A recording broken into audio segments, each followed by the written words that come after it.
Hi everyone, this is Javed Siddiq. I'm a senior data scientist at Geotab, and today I will be presenting AI basics with a telematics twist. There are three main objectives of today's presentation. The first objective is to introduce you to machine learning techniques. The second objective is to show you what kind of problems you can actually solve using these techniques. And the third objective is to introduce you to some tools and techniques we use at Geotab to solve machine learning problems. Before moving on to any details, let me first explain the difference between machine learning and AI and why we need to use them. The difference between AI and machine learning is AI is actually a discipline of making machines intelligent, not necessarily through using data. Machine learning, on the other hand, is a study of computer algorithms that allows computer programs to automatically improve through experience. Here, by experience, we mainly mean data. So, if you think it this way, machine learning is actually a specific technique to solve AI problems.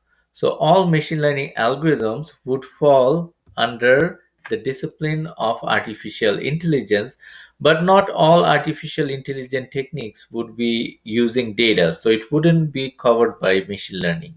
So that's the main difference. At the end of the presentation, we would also cover a very specific kind of machine learning technique called deep learning, which is very popular nowadays. Now, let's explore what kind of problems we can actually solve using machine learning. Suppose someone has given you 500 images of cat and another 500 images of dog, and they have told you to write a program that given any unseen images, it will tell you if that image contains a cat or a dog. Now, one way to solve this problem is through traditional programming. Here, the programmer needs to observe all these images and they need to come up with rules that can differentiate between a cat and a dog, right? So, one such rule could be if you look at these two images, cats have long whiskers and pointy ears, whereas dog doesn't have a pointy ear, right? Now, you're going to observe one image at a time, and by the time the programmer goes to the 500 images, he might find a dog that doesn't have that has a pointy ear and a cat that doesn't have a pointy ear, right? And he basically needs to write all these rules from scratch again, right? So the number of rules you need uh, to differentiate between a cat and a dog is a lot. It's intractable. So this problem soon becomes intractable if you want to hand code all these rules. The other way you can actually solve this problem is to use a machine learning algorithm. The way this thing works is you basically feed all these labeled images of cat and a dog to a machine learning algorithm, and it will figure out the rules that can differentiate between them. And basically, it will write all these rules to a model. And then you can use this model to write the final program that takes an unseen image, and basically it will tell us with a prediction, with a probability if that image contains a cat or a dog. In my previous slide, I have explained a very specific kind of machine learning technique called supervised learning that requires a lot of labeled data. At Geotab, we use machine learning to solve different kinds of problems. For example, we use machine learning technique to predict the vocation of a vehicle just by looking at its trip and GPS data. So vocation is something like if the vehicle is used as a long haul vehicle, it could be used as ambulance, hub and spoke vehicle, or door to door delivery or service vehicle. Just by looking at its GPS and trip data, we kind of predict how the vehicle is used and predict the vocation of that vehicle. The second kind of problem we actually solve using machine learning is predict when your battery of your vehicle is going to fail. The third kind of problem is if your vehicle gets involved in a collision or accident, just by looking at its accelerometer data, we predict if that vehicle was involved in an accident or not. And the fourth kind of problem is by looking at vehicles data from multiple sources, we kind of predict what is the traffic going to be on the road. In my next slide, I'm going to present a very specific use of machine learning to predict the vocation of a vehicle. Suppose we have a company called Yummy Apple Pies. They're in the business of making fresh apple pies, and they have their stores spread across all over the country. The way they conduct their business is the customer places an order in an on demand way, and Yummy Apple Pies basically, once they receive this order, they bake the apple pie, and they have a fleet of vehicles that operates from the store, and they try to deliver the apple pies as quickly as possible to the customer. Basically, they are trying to optimize the time to serve. And the way they can optimize time to serve is by operating in a hub and spoke fashion. The way the hub and spoke fashion works is the store is in the middle. Once they receive an order, they kind of dispatch one of their vehicle, and that vehicle makes a delivery to the customer location and comes back to the store and tries to make the next delivery. That's the hub and spoke fashion. Now, the executives at Yummy Apple Pies also recognize that there is a huge market for their frozen apple pies, and the frozen apple pies are mostly in demand in supermarkets. Now, the way they're going to deliver frozen apple pies is in a completely different way. The way they're going to deliver frozen apple pies is in a door to door kind of driving pattern.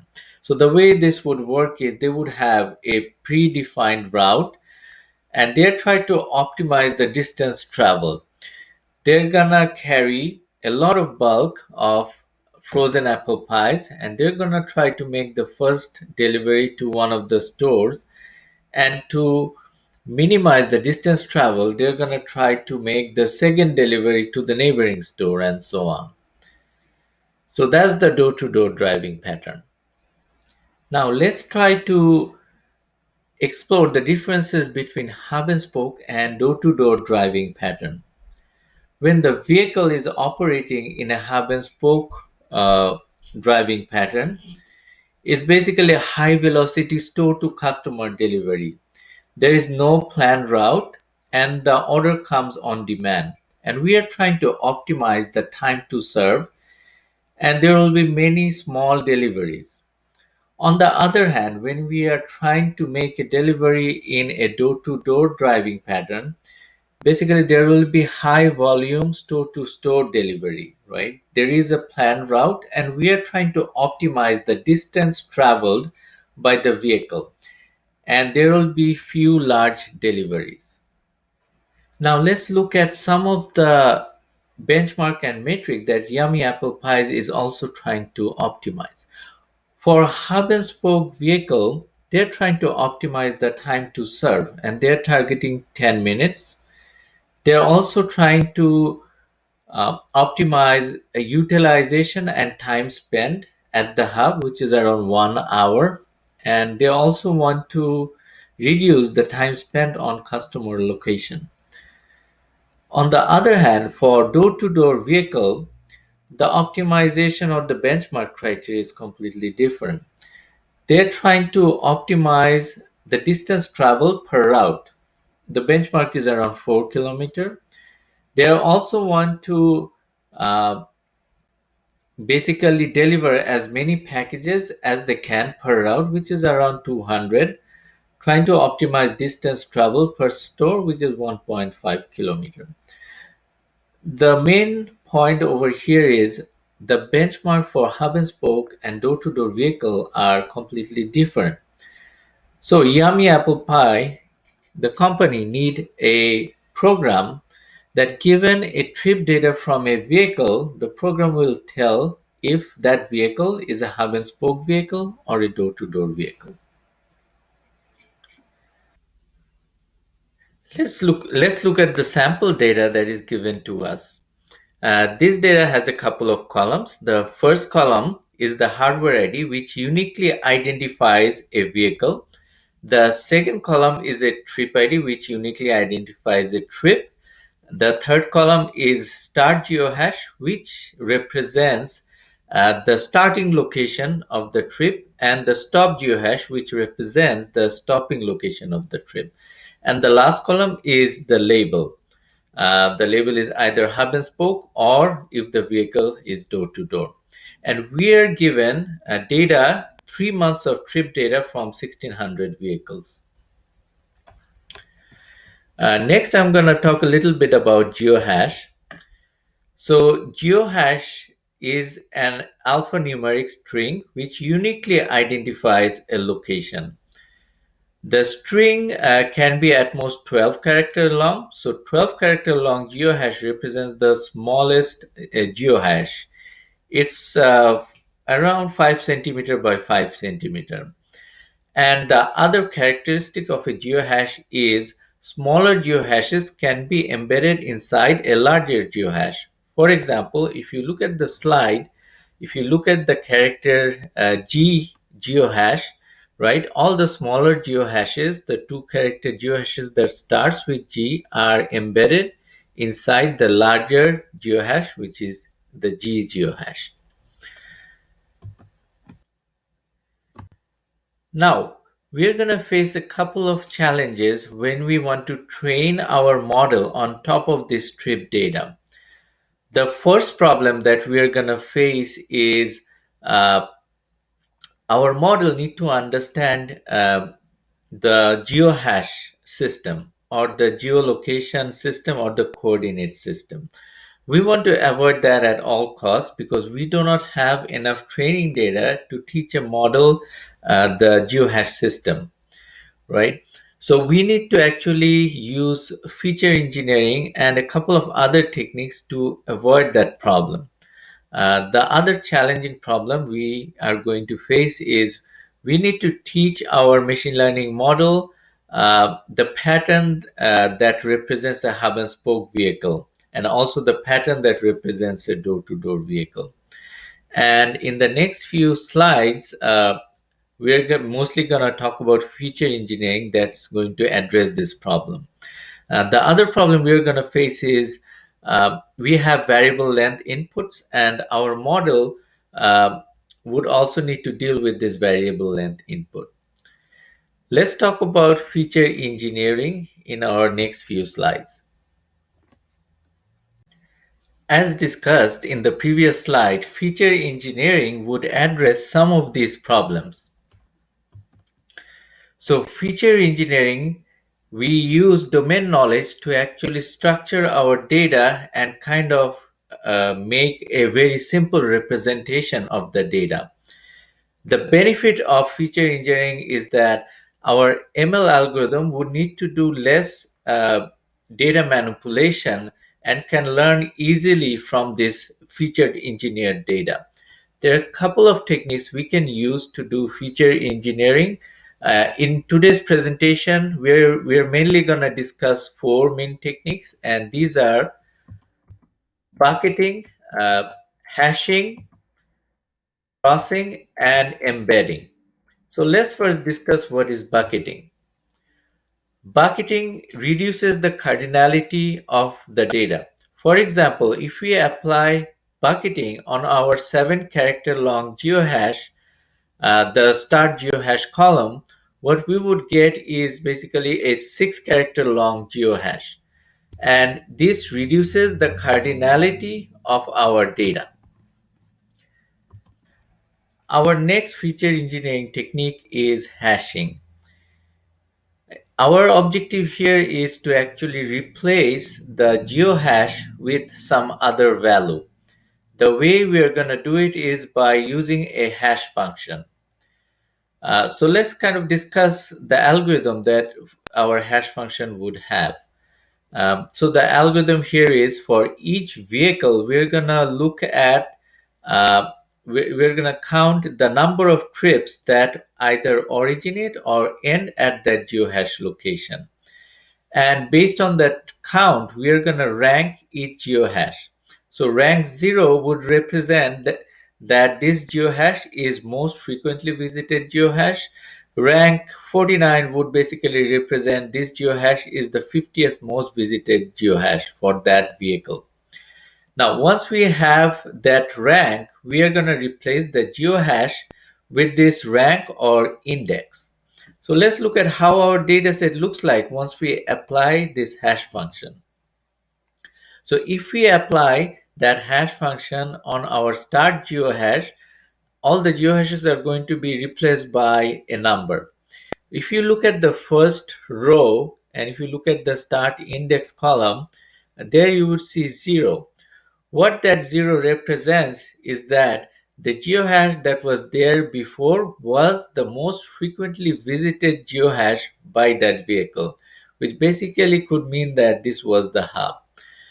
And if you look at the next column of the first row, it has a 1.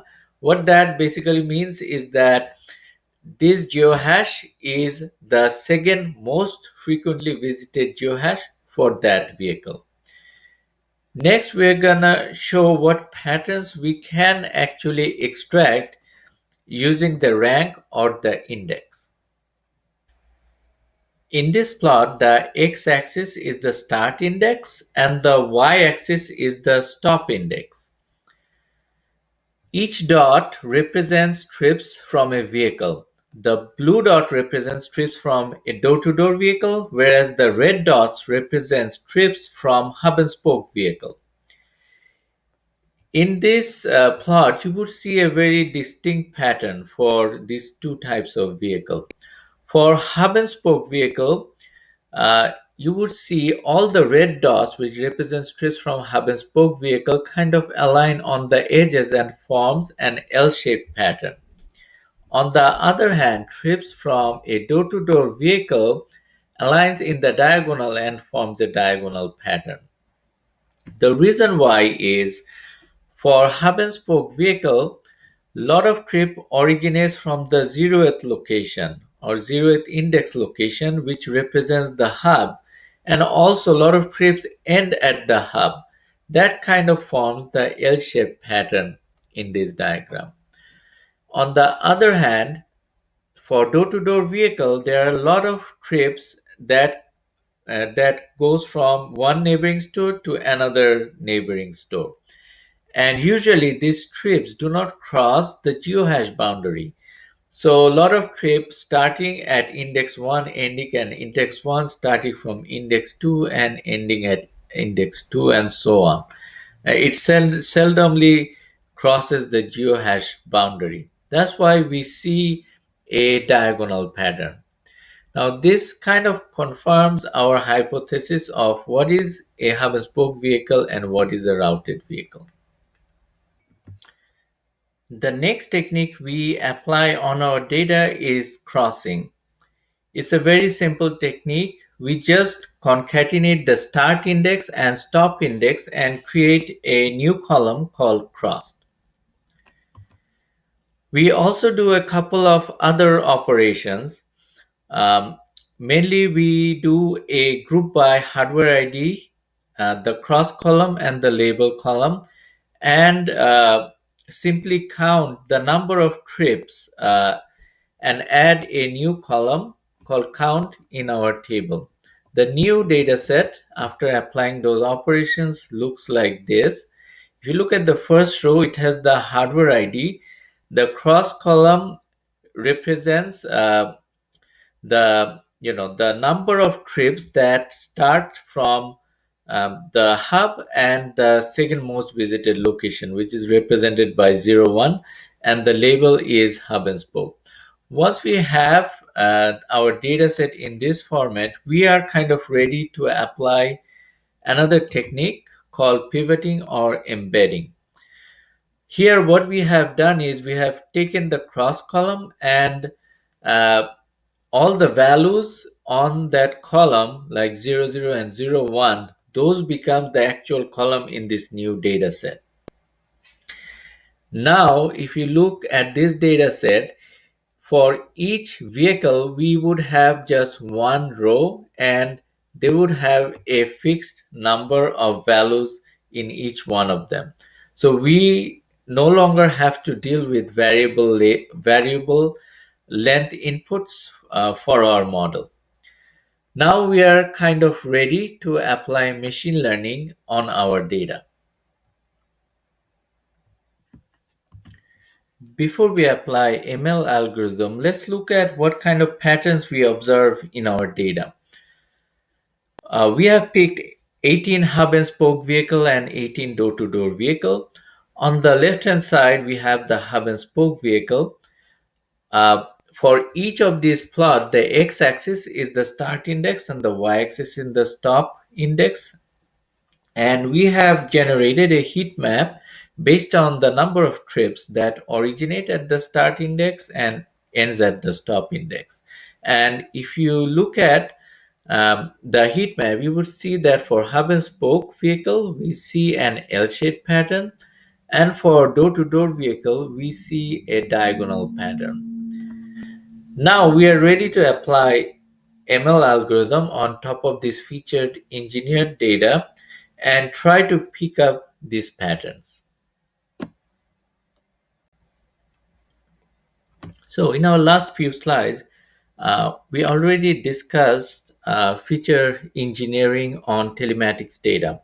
So in this notebook, we'll actually demo that, right? We will get data from real vehicles. These are anonymized data, and we're gonna apply these feature engineering techniques and basically try to see what patterns we can get after we apply these feature engineering techniques. So firstly, what we're going to do is we're going to load our data into a data frame from a CSV file. And if we get a preview of this data, we see that it has hardware ID, it has a start geohash, stop geohash, and a label. Now the start geohash and stop geohash is kind of encrypted using one-way hash function, but we have already applied bucketing before we have before we apply the one-way hash function.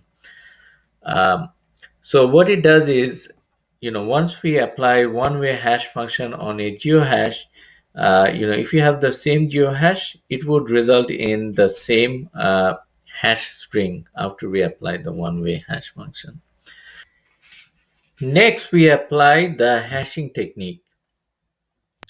We implemented a hash function based on what we have discussed in our slide using the same algorithm. And once we apply that hash function on the start geohash and the stop geohash function, we get a new column called start index and stop index. Now let's try to visualize this data in a tool called Facets. We will load this up in our Facets tool and try to see if there exists any patterns in this data. We have loaded our data set into our Facets tool and now we are ready to explore. Here in this screen, you could see two colors. One is red, one is blue. The red dots, let me zoom in a little bit, are from hub and spoke vehicle. If I click on any one of the dot, on the right hand side, you would see the hardware ID. It would also have start index and stop index. The red dots are from hub and spoke vehicle, blue dots from routed or door-to-door vehicle.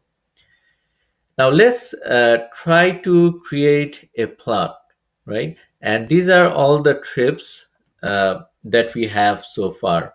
Each dot represents a trip. Let's select on the x-axis the start index. Let's select that. And on the y-axis, let's select the stop index.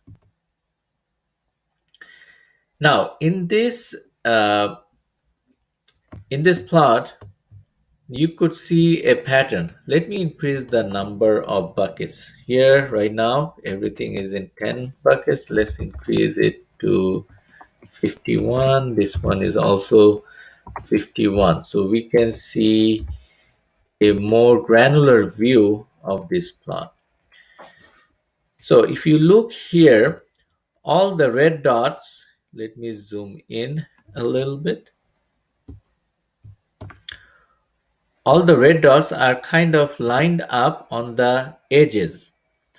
Um, and all the blue dots kind of lined up on the diagonal. The red dots are from hub and spoke vehicle, and this kind of confirms our hypothesis. For hub and spoke vehicle, there are a lot of trips that originate from the hub and a lot of trips that start from another location and kind of ends at the hub location.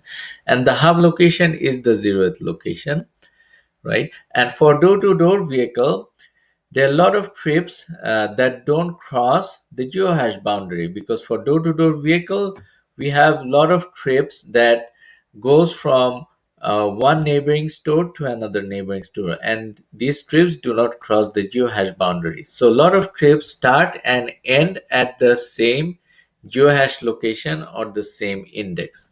That's why we see um, all the trips that kind of generated from door-to-door vehicle, they kind of line up on the diagonal.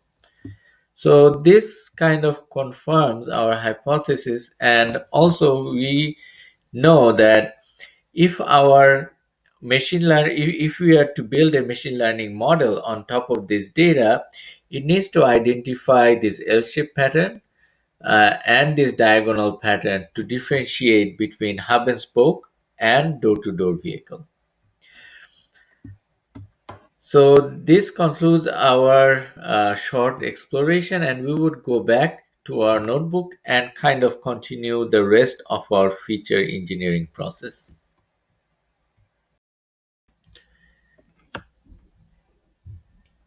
In our next step, what we do is we apply crossing, basically concatenating the start and the stop index, and basically apply pivoting. And after pivoting, we try to visualize each vehicle and see if there is any evident pattern in our data for us to differentiate between hub and spoke and door-to-door vehicle. And here are a couple of plots of hub and spoke vehicle. You would see in most of them, you would see an L-shaped pattern. There's no diagonal pattern.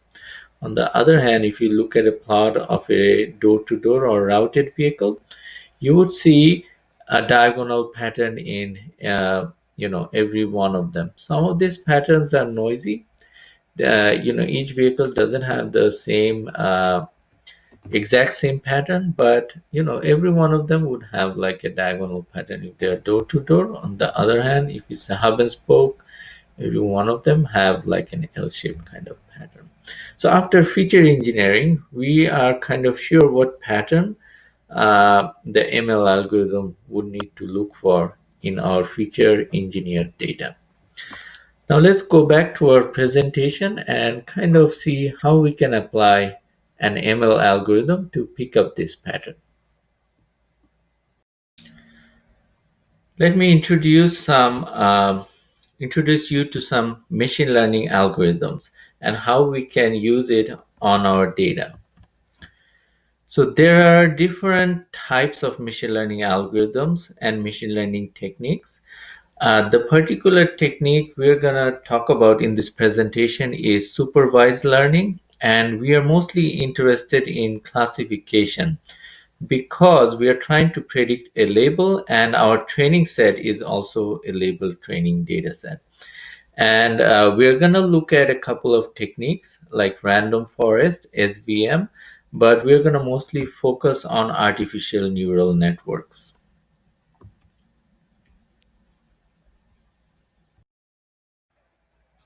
Let's talk about machine learning data sets.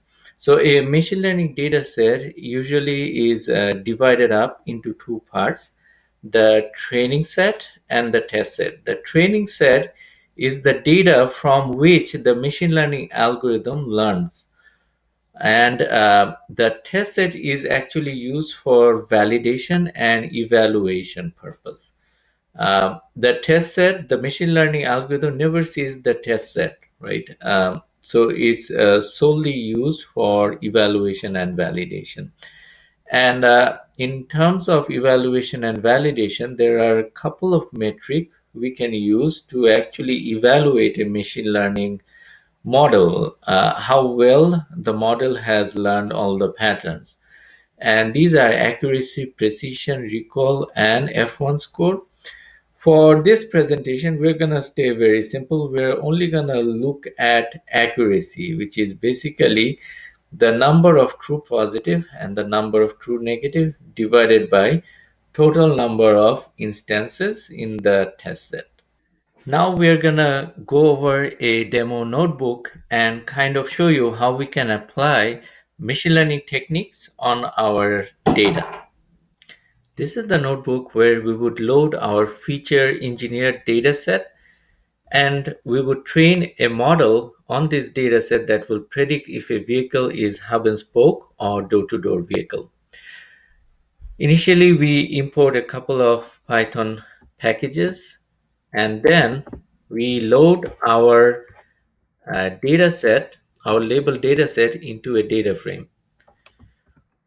Once we do that, if we look at a preview of our data set, it has a couple of columns. It has hardware ID, the feature, and the label. And we can see there are 1600 vehicle. And if we look at the distribution of the labels, we can see we have hub and spoke, routed or door-to-door vehicle, and a couple of vehicles that doesn't have any label, which are unknown. Let's visualize a couple of examples and see what kind of patterns exist in our data. So we would just print out 10 examples, and you could see there are a couple of door-to-door or routed vehicles which has a diagonal pattern, and there is a hub and spoke vehicle which has an L-shaped pattern. And not all of these have the same kind of pattern or the same pattern. Some of the patterns are noisy, some are less noisy. So a lot of variations of these patterns. And let's try to actually create a train and a test data set out of this data. We would take 30% of our data for training and 70% for testing. Most often is the other way around. We use more data for training and less data for testing. But let's see, our ML task is very simple. And let's see how well this task gets performed by an ML algorithm. So we create a test data set and a train data set. And let's use a support vector machine, which is a kind of a classifier. And let's see how that actually works out. So we would use a support vector machine out of the box, train that model and see how well it's performed. So we're doing a fit. We do prediction on our test data set, and let's look at the accuracy. For support vector classifier, we are getting a 0.53 or 50% accuracy, which is not nice, which means most of the time, well, it would give us wrong prediction. So what we can do is we can select another classifier. Support vector machine is not picking up the patterns properly and is not learning from this data. Let's use out of the box random forest classifier. If you repeat the same steps, train that model, we get 99% accuracy, which is pretty good. And you will see most of the time, well, it's very accurate. Let's also try to find out where the model is making mistakes. So let's take a couple of examples where the model is making the mistake. And you would see, if you look at the patterns, For these examples, you would see they're either very noisy, or you would see both hub and spoke and door-to-door pattern in these vehicles. For example, for the first one, you could see a noisy L-shaped pattern and a noisy diagonal pattern in that example. Same thing for the other one. So these examples are obviously hard to classify because they're really noisy, but overall, our random forest classifier is performing well. Next, in this notebook, let's go over a deep learning technique. So we are gonna apply a deep learning technique called artificial neural network on our feature engineered data and try to make a deep learning model. Uh, so artificial neural networks are kind of inspired from biological brains. Just like biological brain, artificial neural network also have artificial neurons. Uh, Here is a picture of an artificial neural network. It has four layers of neurons, and each layer is connected to the next layer. The first layer is the input layer, the last layer is the output layer, and in the middle we have two hidden layers, right? And each layers are kind of connected by a line or an edge that represents the weight function. So here, the way we are going to construct this network is by using a library called TensorFlow, and we're going to use in specific Keras layer from the TensorFlow library. So here in this cell, we are importing the TensorFlow library, right? We specify a folder. We're going to save some metadata that's going to be used by our TensorBoard visualizer. And in this cell, we are actually specifying the actual neural network using Keras layer. So in our first layer, where we have the same number of neurons as our input, the next two layers, second and the third layer, is the hidden layer. The second layer has 32 neuron and the third layer has 8. And the last layer basically has two uh, neurons, which one of the neuron represents hub and spoke vehicle, the other one represents door-to-door vehicle. And we are using Adam optimizer, sparse categorical cross entropy, loss function, and for metric that we are trying to optimize is for accuracy, right? That's what we are going to look for. And when we call model.fit, we compile the model, and then we call model.fit, which basically passes all the training set through this neural network and tries to train that model. So let's try that out. And once we call fit, it goes over a couple of iterations. At the beginning, you would see accuracy is low, but as we go forward, accuracy kind of goes to 1, which may not be like the best thing, but um, the loss function does decrease. That's one of the main thing to observe. And if we try this model on our test data set, the accuracy we get is 99.88 accuracy, which is pretty nice, which kind of shows that our model has learned the patterns and the concept we actually intend it to learn. Right. Next, here is a couple of visualization of the structure of the network. But the most important thing I want to show you is the TensorBoard. So let's try to see how the training went in our TensorBoard. It would give us some more information about the training process. This is TensorBoard. This tool is very important if you are training a TensorFlow model. It shows how well the model has learned all the concepts and patterns from our training data set. So if you look at the bottom chart, the x-axis is number of epochs and the y-axis is the loss function. You would actually see that the loss function after each iteration of training, it has decreased over time, and the accuracy has increased over time. There are a lot of resources out there that would explain how you could use TensorBoard. Here, we just wanted to show you that you need to check the loss function and the accuracy and how that has decreased over time. This is a very useful tool. It would help you with a lot of tasks like figuring out if your model is overfitting or underfitting and a lot of other functionalities that is offered by TensorBoard. In this presentation, we have given a really basic introduction to deep neural network.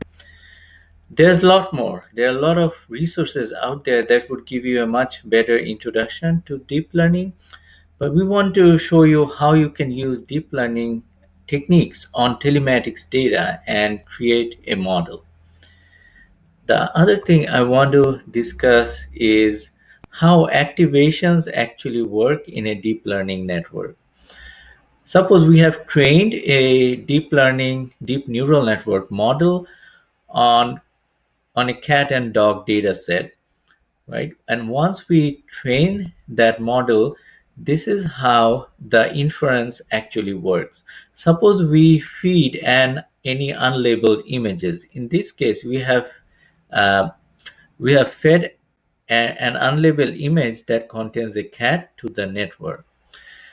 This input will activate some neurons in the first layer. Not all the neurons would get activated, only a few neurons in the first layer would get activated. These neurons in turn would activate some more neurons in the second layer, and the second layer neurons would in turn activate some more third layer neurons, and so on.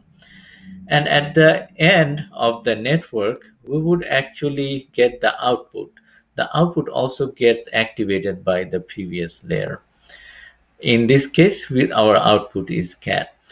That's how the activation actually works in a deep neural network. We haven't covered activation in the notebook, but if you go back to the notebook, you would see there are activation functions in every layer. Let's talk a little bit about the role of data. This is a famous quote from Geoffrey Hinton. He is a very well known AI researcher. And here, what he's saying is the algorithm that we use today in deep learning are the same algorithm from 90s and from the 80s even, right? But what thing has changed is the data. The quality of the data has improved a lot. If we are looking at a labeled data set, there are very few mislabeled examples nowadays. The diversity of the data has improved, which means there are a lot of different kinds of examples in our training data. And also the scale of the data has also increased, which means there are more instances and better examples in our data sets on which we train our machine learning model. Also, let's look at how we can gather label data to train our machine learning model. From 2012, the focus for machine learning has shifted from improving algorithms to improving the quality and the quantity of labeled data. So there are a couple of ways we can actually gather and label our data sets. So first one is crowdsourcing. There are a lot of available services out there on the internet, and they kind of provide the crowdsourcing service, basically labeling service for our data set. The second option is we could label it ourselves, and there are a lot of open source tools like Facets that would help us to achieve that. And the third way is we can use our platform and our customers to label our data. And once we have our labeled data set, we can apply supervised learning, machine learning techniques on this data. So this is very important. So that kind of concludes our presentation. So in summary, this is what we have covered in this presentation. Firstly, we have given you a very basic introduction to AI and machine learning. Secondly, we have shown you how you can apply these basic AI and machine learning techniques on telematics data. And thirdly, we have shown you a couple of tools and techniques we use at Geotab to train our model. Thank you. And we would love to have any question you have. Please contact us if you have any questions. We would love to get back to you.